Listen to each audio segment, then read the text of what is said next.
There's an old Hasidic expression. There's an old Hasidic expression that goes back a very long time.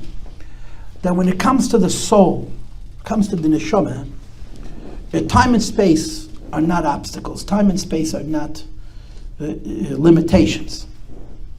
See, he told me a story that happened to him. He was in Australia. This is mid-1970s. Rabbi Levi Weinberg, he happens to live in South Africa also at the moment.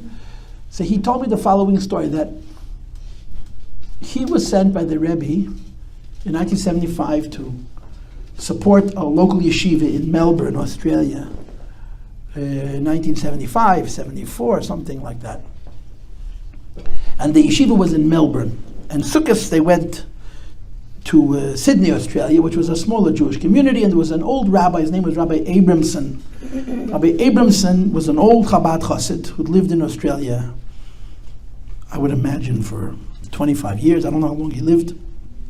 He was elderly when he got there. And they visited Sydney. And when they came to Sydney, they were told that Rabbi Abramson had had a stroke. Rabbi Abramson, unfortunately, was an elderly man. And God forbid to anybody, he had a stroke. Erev Yom Kippur, he had a stroke. The day before Yom Kippur, he had a stroke. He was laying in the hospital. So Rabbi Weinberg went to see him. It was about Chalamayit Sukkot, the middle days of Sukkot. Figure 8 or 9 days after the stroke, he'd been laying in his bed. He hadn't said a word. Rabbi Levi Weinberg, who was a stranger to him, never met him before, walked into his hospital room, and he had a little wine from the Rebbe. His father had sent him from New York. In 1975, New York to Melbourne was like from here to the moon.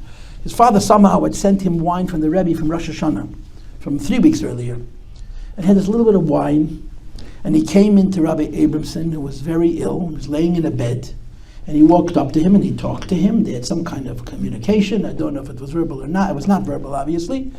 And he says, I have a bissel of wine, a little bit of wine from the Rebbe. And he took a little cup like this, and he put some of that wine into this cup, and he handed it to Rabbi Abramson. And the man sat up, he was probably 75 or 80 years old, and he raised his glass, and Rabbi Weinberg says, he looked straight past me. And he said, L'chaim Rebbe. He said, L'chaim Rebbe.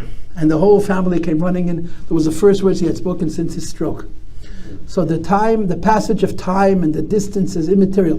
L'chaim Rebbe, L'chaim everybody, L'chaim Rebbe, L'chaim v'levracha, L'chaim v'levracha, L'chaim v'levracha, L'chaim v'levracha.